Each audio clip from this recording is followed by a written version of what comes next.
had been married to Derek for 5 years. Our anniversary was the one day I looked forward to every year. We both worked hard, me at the hospital as a nurse and him at his father's construction company. Time together was precious. I planned for weeks. Reservations at Bellini's, the restaurant where we had our first date, a gift I saved 3 months for. I even bought a new dress that made me feel beautiful for the first time in months. The day before our anniversary, Derek came home late. His eyes didn't meet mine when he walked through the door. I knew something was wrong. "Babe, I need to talk to you about tomorrow," he said, setting down his keys. "What about tomorrow?" I asked. My stomach tightened. "The guys got tickets to the championship game. Box seats. My dad pulled some strings with a client," he said. I stared at him. "Tomorrow is our anniversary." I know, but this is a once-in-a-lifetime thing. We can celebrate next weekend," he said. "I made reservations, planned everything," I said. Derek sighed like I was being difficult. "It's just dinner, Liz. We can eat any time. This game is huge." "It's not just dinner. It's our 5-year anniversary," I said. "Look, my dad and brother will be there. It's important for work, too. The client will be in the box," he said. I turned away. 5 years, and a football game was more important. 5 years, and I was second choice. Again. "Fine. Go to your game," I said. Derek smiled, relieved. He didn't notice my hands shaking. I didn't sleep that night. Derek snored beside me, completely at peace with his decision. I stared at the ceiling, replaying our 5 years together. The patterns I'd ignored started taking shape. The forgotten birthdays, the work events that always took priority, the way his family came first every time. It wasn't just this anniversary, it was everything. By morning, something had hardened in me, a resolve I hadn't felt before. Derek was already dressed in his team jersey when I came downstairs. "You're not still upset, are you?" he asked, not looking up from his phone. "No," I said. And I wasn't upset anymore. I was something else entirely. "Great. I'll make it up to you next weekend, I promise. We'll do something special," he said. I nodded, sipping my coffee. "You have fun with your dad and Mark," I said. "You know I will," he said, grinning. "Big client there, too. Dad says if this goes well, I might get the promotion. Always the promotion. Always his father's approval." "What will you do today?" he asked, an afterthought. "Not sure yet," I said, but I knew exactly what I would do. Derek kissed my cheek and left. I heard his car pull out of the driveway. The house felt different, quieter, clearer. I pulled out my phone and called the one person I knew would understand. "Hello?" My sister Kate's voice was the lifeline I needed. "He canceled our anniversary for a football game," I said. "He did what? That jerk? I'm coming over," she said. Within an hour, Kate was at my door with coffee and pastries. We sat at my kitchen table where I'd had breakfast with Derek every day for 5 years. "I'm done, Kate," I said. "Done with the marriage?" she asked, eyes wide. "No, done being the only one who cares about it," I said. Kate nodded slowly. "So what's the plan?" I told her what I was thinking. With each word, the plan became more solid, more real. Kate's eyes widened. "Are you sure? This could backfire," she said. "I'm sure," I said. The confidence in my voice surprised even me. "He needs to understand what he's taking for granted." Kate put down her coffee cup. "Okay then, let's do this." She pulled out her phone. "I'll call Eric. He still owes me for covering his shift last month." Eric was Kate's co-worker at the magazine, a photographer with connections to local venues and events. He answered on the second ring. "Hey, Eric, remember when you said you'd do anything to repay me for covering your shift? Well, today's the day. Kate said. She looked at me and winked.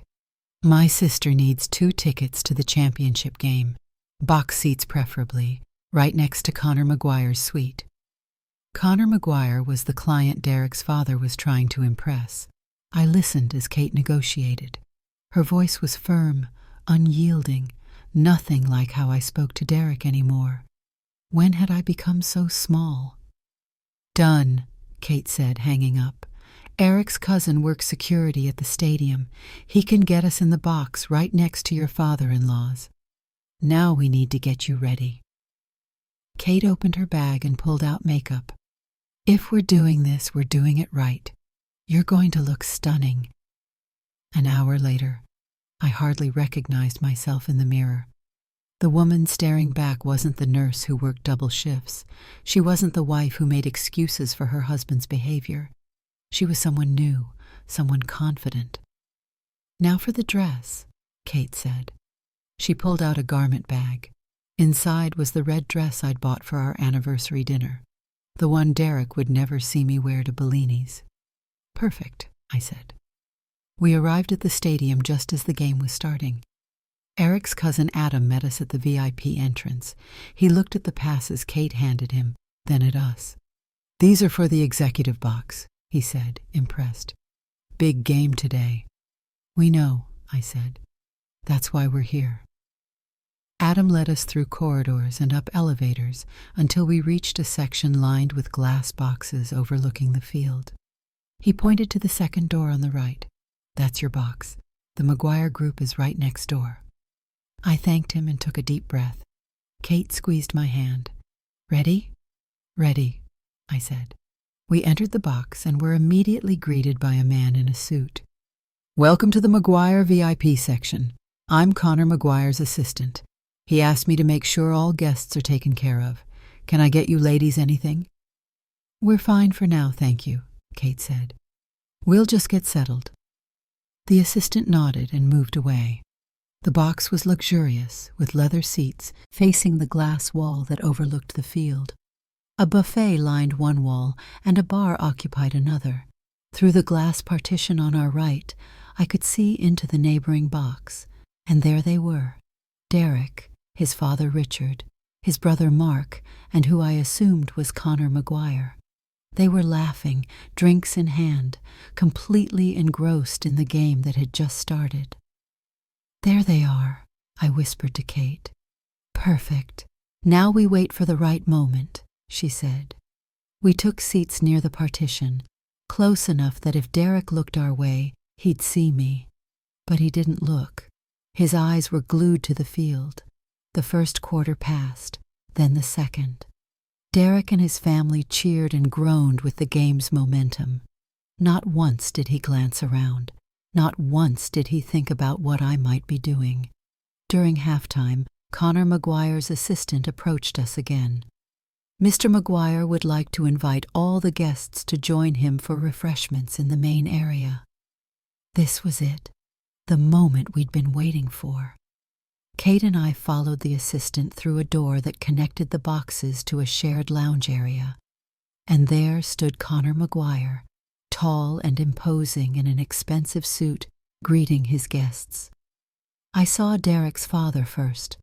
Richard was doing what he did best, networking, shaking hands, laughing too loudly at jokes. Derek and Mark stood slightly behind him, trying to look important. Then Derek saw me. His drink froze halfway to his mouth. His eyes widened with recognition, then confusion, then panic. Liz?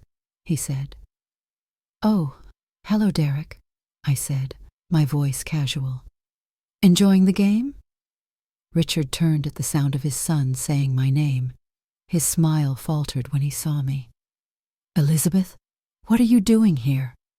Before I could answer, Connor McGuire approached. You know each other? He asked.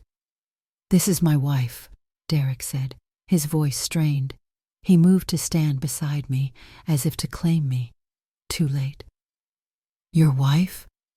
The one you said couldn't make it today? Connor asked. His eyebrows raised slightly. There must have been a misunderstanding, Derek said quickly. No misunderstanding, I said, my voice clear and calm. Derek canceled our anniversary plans to be here today. I just thought I'd see what was so important. The silence that followed was heavy. Connor McGuire looked from me to Derek, his expression unreadable. Anniversary? Connor finally said. 5 years today, I said. Connor's face changed. His polite business smile disappeared. You canceled your anniversary for a football game? It wasn't like that, Derek stammered. The tickets were a last-minute opportunity. I was going to make it up to her. I see, Connor said. He turned to me. I apologize for my part in disrupting your celebration, Mrs. Elizabeth, I said. And no need to apologize. You didn't know. Well, Elizabeth, since you're here, please join us. Your husband's company has been telling me all about their family values and commitment. I'd love to hear your perspective, Connor said. Derek's face paled. His father's smile became rigid. I'd be happy to, I said. We moved back into Connor's box, but the atmosphere had changed completely. Richard tried to steer the conversation back to business, but Connor kept directing questions to me. How long have you been a nurse, Elizabeth? Connor asked. 7 years, I said. I was already working at Memorial when I met Derek. Impressive, Connor said. Demanding profession. My mother was a nurse. I have immense respect for healthcare workers. Derek tried to jump in. Liz has been very supportive of my career too, always understanding when work comes first. The words hung in the air. Work comes first. The story of our marriage. Is that so? Connor asked, looking at me.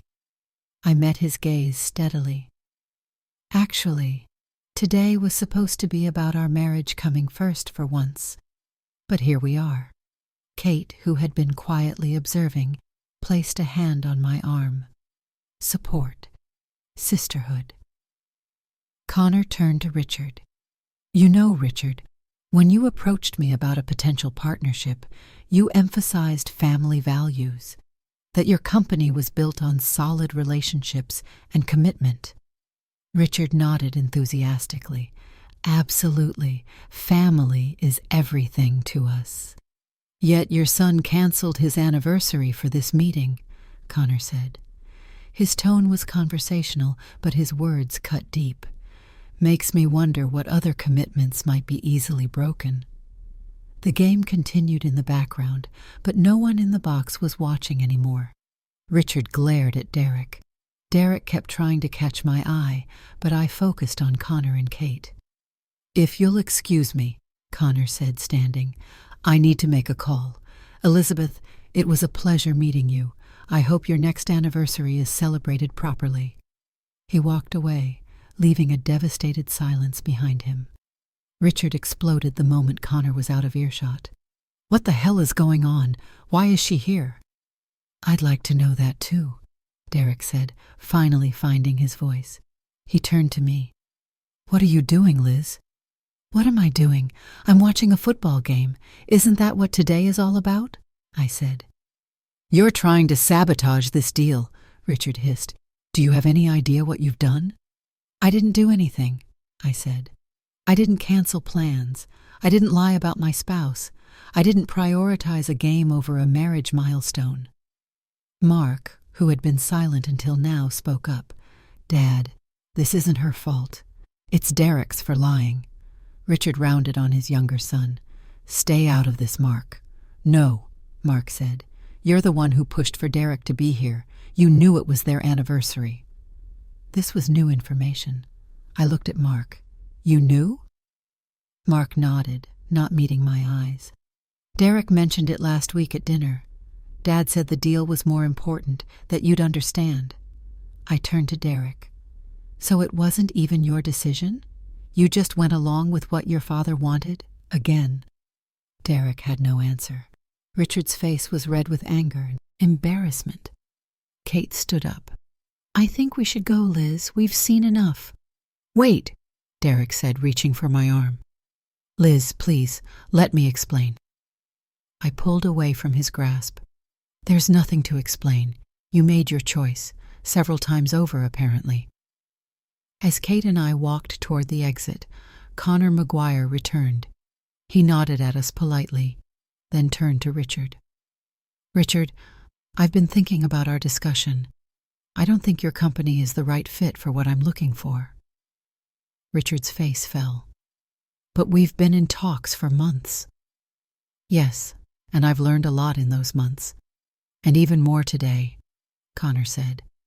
I need partners whose actions align with their words.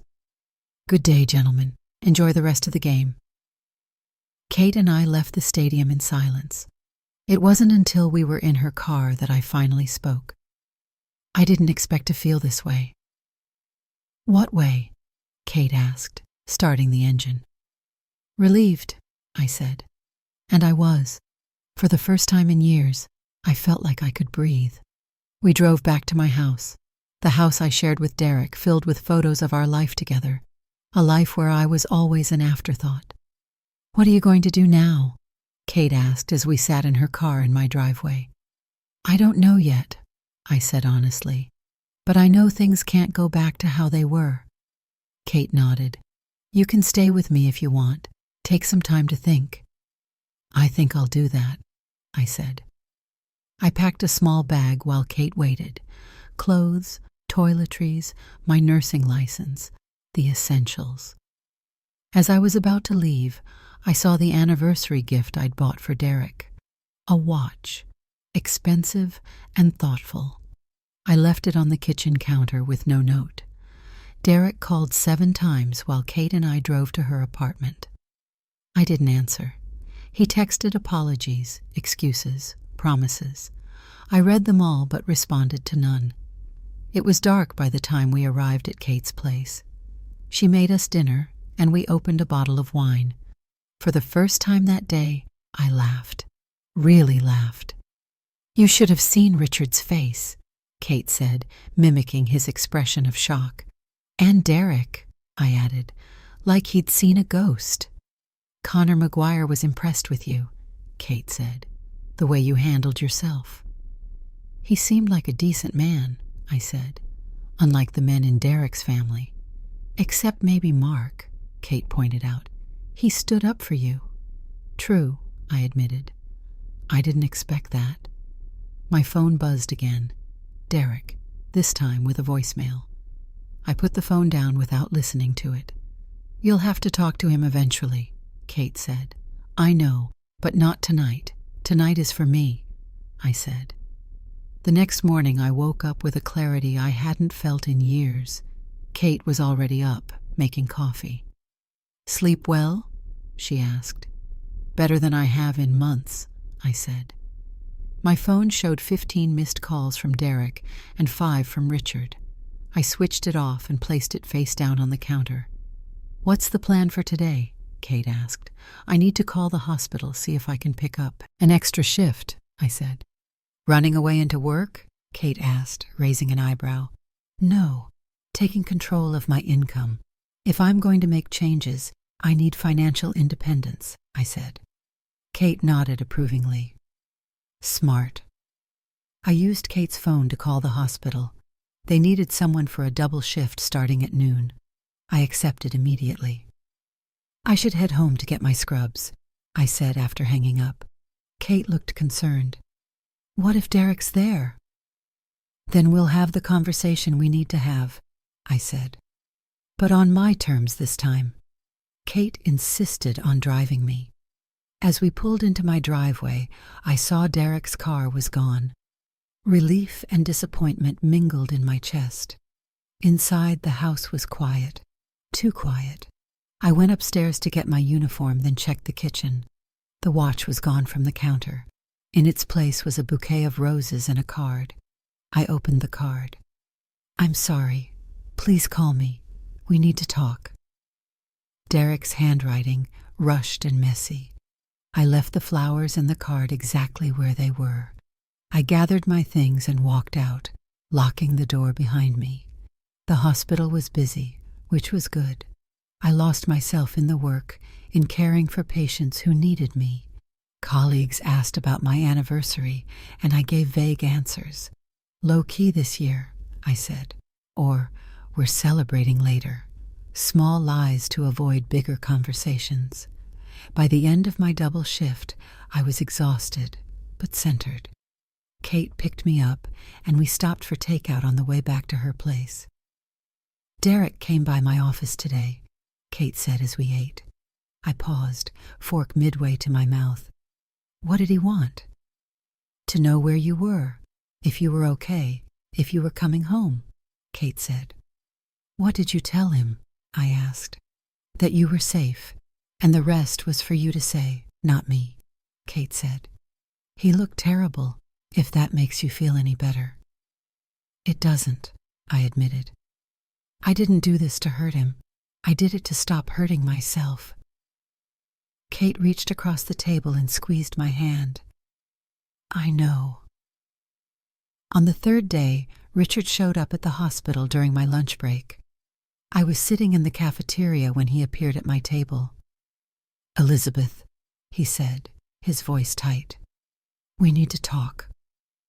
This isn't the place, Richard, I said, glancing around at my colleagues. You've left me no choice. You won't answer calls. You've abandoned your home, your responsibilities, he said. My responsibilities? I repeated, my voice dangerously calm. Like the way Derek abandoned his responsibility to our marriage? Like the way you encouraged him to? Richard's jaw tightened. That business deal was worth millions. Now it's gone because you had to make a scene. I made a scene? I simply showed up at a public event, I said. The scene was created by the lies you and Derek told. He's devastated, barely functioning, Richard said. Is that what you wanted? What I wanted was a husband who put our marriage first. What I wanted was a father-in-law who respected that marriage. What I got was neither, I said. Heads were turning in the cafeteria now. Richard noticed and lowered his voice. This childish revenge has cost this family dearly. You need to come home and fix things. I stood up. No, Richard. Derek needs to fix things. And so do you. Now please leave. I have patients to attend to. I walked away, feeling his angry stare on my back, but I didn't turn around. That evening, I finally turned my phone back on. Among the messages from Derek and his family was one from a number I didn't recognize. I opened it. Elizabeth, this is Connor McGuire. Your sister-in-law gave me your number. I was impressed by your integrity on Saturday. If you're interested, my healthcare foundation is looking for a nursing director. Your experience would be valuable. No obligation, but I'd be happy to discuss it if you're open to new opportunities. I stared at the message for a long time. A new job, a fresh start, independence. I called Derek that night. He answered on the first ring. Liz, thank God. Where are you? Are you okay? Please come home, he said, the words tumbling out. I'm safe. I'm staying with Kate, I said. When are you coming home? He asked. I don't know if I am, Derek, I said. Silence. Then, what does that mean? It means I'm rethinking everything. Our marriage, my career, what I want my life to look like, I said. Because of one missed anniversary? Derek asked, disbelief in his voice. No, because of years of being second place in your priorities. The anniversary was just the final straw, I said. I'll make it up to you, I promise. Things will be different, Derek said. They already are different, I said. I'm different. What can I do? Tell me what to do to fix this, Derek pleaded. That's just it, Derek. I don't want to tell you what to do anymore. I don't want to manage your understanding of our relationship. I want a partner who already knows, I said. I can be that partner. Just give me a chance, Derek said. I've given you 5 years of chances, I said. Derek's voice broke. Are you leaving me? I don't know yet, I said honestly, but I know I'm not coming home tonight. I ended the call and sat in Kate's spare bedroom, staring at Connor McGuire's message again. Then I typed a reply. Thank you for reaching out. I'd be interested in learning more about the position. The next week was a blur of work shifts, conversations with Derek, and an interview with Connor McGuire's foundation. The position offered better hours, higher pay, and a chance to impact healthcare policy. I met with Derek at a coffee shop near the hospital. Neutral ground. He looked different, smaller somehow, less certain. I lost the promotion, he said after we sat down with our drinks. Dad gave it to Mark. I'm sorry, I said, and meant it. Don't be. It made me realize some things, Derek said. About Dad. About how I've let him control my choices. I nodded but said nothing. I've been thinking a lot about us, Derek continued. About how I've treated you. How I've taken you for granted. And?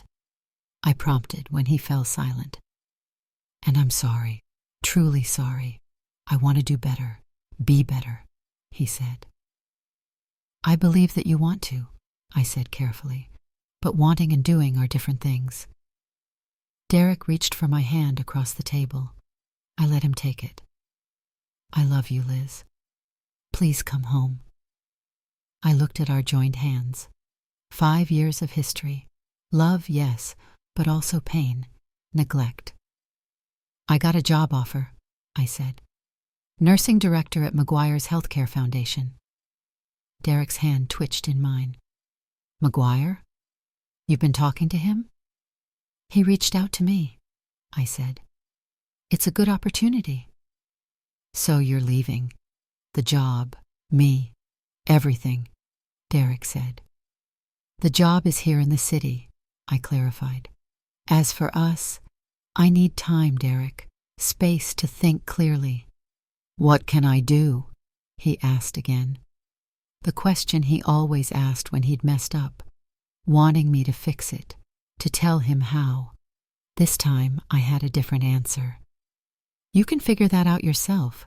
That's what partners do. They don't wait to be told how to care. I gently pulled my hand away and stood up. I'm going to take the job, Derek. What happens with us? That's still unwritten. Derek looked up at me, his eyes wet. I don't want to lose you. Then stop treating me like someone you can afford to lose, I said. I walked out of the coffee shop feeling lighter. The future was uncertain, but for the first time in years, it was mine to shape. 2 weeks later, I started my new position at the McGuire Foundation. The work was challenging and fulfilling. I was using skills I'd developed, but never fully utilized at the hospital. Derek and I were talking again, cautiously, honestly. He'd moved out of his father's company and was interviewing with smaller firms, ones without family complications. He was seeing a therapist to work through his father issues. Small steps, but real ones. I was still staying at Kate's, but Derek and I had dinner once a week, to talk, to rediscover each other without the patterns we'd fallen into. I miss you, Derek said during one of these dinners. The house feels empty without you. I miss parts of our life too, I admitted, but I don't miss feeling invisible. You're not invisible to me, Derek said. Not anymore. I see you clearly now, and I'm sorry it took losing you to make that happen. You haven't lost me yet, I said. We're right here, talking. Derek reached across the table, palm up, an invitation, not a demand. Do you think, could we try again, differently this time? I looked at his hand, then at his face. The man I'd married was still there, beneath the layers of his father's expectations and his own complacency. But something new was there too. Respect, understanding. One step at a time, I said, placing my hand in his. We start fresh, equal partners. Derek nodded, relief and determination in his eyes. Equal partners. Later that night I returned to Kate's apartment. She was waiting up for me, curious about the dinner. How was it? She asked. Different, I said. Better. Are you going back to him? Kate asked directly. Not yet, I said. But maybe someday, on new terms. Kate hugged me. I'm proud of you, you know, standing up for yourself, demanding better. I couldn't have done it without you, I said.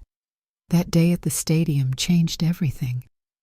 No, Kate said, shaking her head. You changed everything. You just needed a push. I thought about that as I got ready for bed. She was right. The stadium was just the catalyst. The real change had started inside me the night Derek announced he was choosing a football game over our anniversary. The moment I stopped accepting crumbs and demanded the whole loaf. The next day at work, Connor stopped by my office. He knocked on the doorframe before entering. How's the new job treating you, Elizabeth? It's challenging, but rewarding, I said. I'm grateful for the opportunity. Connor nodded, looking pleased. The board is impressed with your ideas for community outreach. That partnership with the nursing school was brilliant. Thank you, I said. It felt good to be valued for my mind, my expertise. I ran into your husband yesterday, Connor said casually, at Riverside Cafe. My head snapped up. Derek? He wanted to thank me for hiring you, Connor said. Said it was the best thing that could have happened, even though he didn't see it that way at first. I felt something warm uncurl in my chest. He said that? Connor smiled. He also mentioned he's trying to win you back. Said he's got a long way to go, but he's committed to the journey. After Connor left, I sat thinking about Derek's words. A long way to go. A commitment to the journey. Not quick fixes or empty promises. A recognition that rebuilding trust would take time. That evening, I received a text from Derek. Remember when we first met at Jake's party? I was trying too hard to impress you, and you called me out on it. I've been thinking about that a lot lately. How honest you were. How much I needed that honesty. I still need it. Just wanted you to know I'm thinking about you. No pressure. No pleading for me to come home. Just a memory and a truth. I texted back. I remember. You claimed to be a gourmet chef. Then I caught you Googling how to boil pasta when you invited me over for dinner. His reply came quickly, and you stayed and showed me how to make spaghetti instead of laughing and leaving. That's when I knew you were special. 3 months after the stadium incident, I agreed to meet Derek at Bellini's, the restaurant where we were supposed to have celebrated our anniversary, where we'd had our first date. He was waiting at the table when I arrived, standing, nervous, a small gift box in his hand. You look beautiful, he said. Thank you, I said, taking my seat. He sat across from me, setting the box on the table between us. This is for you. No pressure. Just something I should have given you months ago. I opened the box carefully. Inside was a delicate silver bracelet with a small heart charm. It's lovely, I said. Turn over the heart, Derek said softly. I did. Engraved on the back were the words, Equal Partners. My eyes filled with tears. Derek, I've been doing a lot of thinking, Liz, about what matters, about who matters, he said. I made so many mistakes, put everyone else first, my dad, the job, my own comfort. I nodded, unable to speak past the lump in my throat. I'm not asking you to come home, Derek continued. Not tonight. I know we're not there yet. I just wanted to celebrate our anniversary, even if it's 3 months late, to show you I'm listening, learning. We had dinner. We talked, really talked, without the defensive barriers and unspoken resentments that had built up over years. Derek told me about his new job at an architectural firm. I told him about my work at the foundation. Kate thinks I'm crazy for even considering giving us another chance, I said as we shared dessert. She's protective of you. I respect that, Derek said. What do you think? I looked at him carefully. The man across from me wasn't the same one who had carelessly dismissed our anniversary. There was a thoughtfulness to him now, a presence. "I think we have a lot of work to do," I said. "But I'm willing to try. Slowly."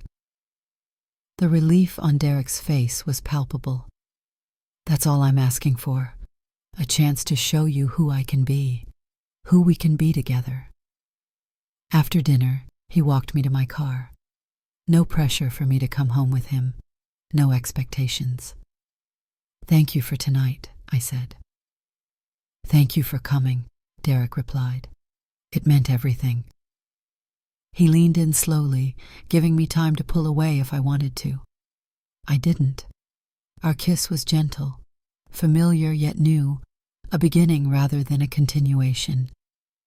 2 weeks later, I moved back into our house. Not all at once, just a few things at first. A trial period, we called it. New boundaries, new expectations. I kept my job at the foundation. Derek continued at the architectural firm. Richard called once. Derek put him on speaker. "Dad, Liz is here with me. What's up?" "Sunday dinner," Richard said. "Your mother wants both of you there." Derek looked at me, eyebrows raised, a question, not an assumption. "We have plans this Sunday," I said. It wasn't true, but it was a test. "Sorry, Dad, we can't make it this week," Derek said without hesitation. Silence on the other end. Then, "Well, check your schedules. Let us know when you can come." A small victory, but significant. Derek's allegiance was with me now, with us. After he hung up, Derek turned to me. "We really do have plans this Sunday." "We do?" I asked, confused. "Yes," Derek said, smiling. "I'm taking my wife on a proper date, if she'll have me." 6 months after the stadium incident, Derek and I renewed our vows. A small ceremony with just Kate and a few close friends. No family politics. No pressure to perform. "I promise to put us first," Derek said, his voice steady and sure. "To see you, hear you, and value you every day. I promise to demand what I deserve," I said. "To never settle for less than equal partnership." Kate cried. So did I. So did Derek. After the ceremony, Kate hugged me tight. "You know, when you told me your plan that day at your kitchen table, I thought you were just trying to hurt him," she said. "But you were trying to save yourself, and maybe him too." "I didn't know what would happen," I admitted. "I just knew I couldn't keep disappearing." "Well, look at you now," Kate said. "Visible, powerful, loved properly." Derek joined us, slipping his arm around my waist. "What are you two plotting now?" he asked, smiling. "Nothing," I said, leaning into him. "Just appreciating how things turned out." "Better than I deserved," Derek said seriously. "Thank you for giving me another chance, Liz." "Thank you for making it worth it," I replied. Later that night, as we lay in bed, Derek turned to me. "You know, I never thanked you." "For what?" I asked. "For showing up at that game," he said. "It was humiliating, terrible, the best thing that ever happened to me." I thought about that day, the anger and hurt that had driven me, the clarity that had followed. "There was an important detail everyone forgot that day," I said, "including me." "What's that?" Derek asked. "That I was worth fighting for," I said, "worth putting first." Derek pulled me closer. I'll never forget that again. 1 year after the stadium incident, Derek and I celebrated our anniversary properly. Dinner at Bellini's. No forgotten reservations. No competing priorities. Just us. "Happy anniversary," Derek said, raising his glass to mine. "To the day that changed everything." I clinked my glass against his, to remembering what matters. "You know, I ran into Connor McGuire last week," Derek said. He asked about you. What did you tell him? I asked.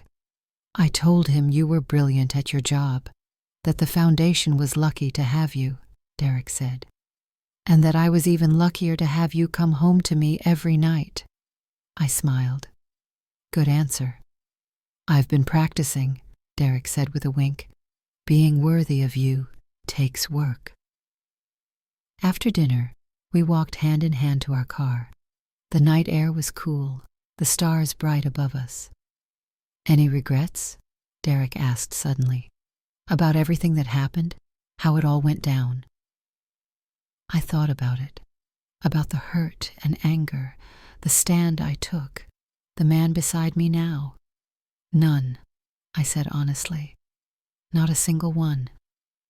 Derek squeezed my hand. Me neither, not anymore. As we drove home, I thought about choices, how some can break you and others can remake you, how sometimes the most loving thing you can do is demand better, not just for yourself, but for everyone involved. Derek had changed, so had I, both stronger now, more honest, more present. He reached over and took my hand as he drove. I love you, Liz. I love you too, I said. And I did, not despite what we'd been through, but because of it. When we got home, Derek opened my car door and offered his hand. A gentleman now, not because it was expected, but because he wanted to be. What do you want to do tomorrow? He asked as we walked to our front door. I don't know yet, I said, but I know we'll decide together. Derek smiled. Equal partners. I touched the bracelet on my wrist, the heart charm catching the moonlight. Always. I, 29 F, had been married to Derek for 5 years. Our anniversary was the one day I looked forward to every year. We both worked hard, me at the hospital as a nurse, and him at his father's construction company. Time together was precious. I planned for weeks, reservations at Bellini's, the restaurant where we had our first date, a gift I saved 3 months for. I even bought a new dress that made me feel beautiful for the first time in months. The day before our anniversary, Derek came home late. His eyes didn't meet mine when he walked through the door. I knew something was wrong. Babe, I need to talk to you about tomorrow, he said, setting down his keys. What about tomorrow? I asked. My stomach tightened. The guys got tickets to the championship game, box seats. My dad pulled some strings with a client, he said. I stared at him. Tomorrow is our anniversary. I know, but this is a once-in-a-lifetime thing. We can celebrate next weekend, he said. I made reservations, planned everything, I said.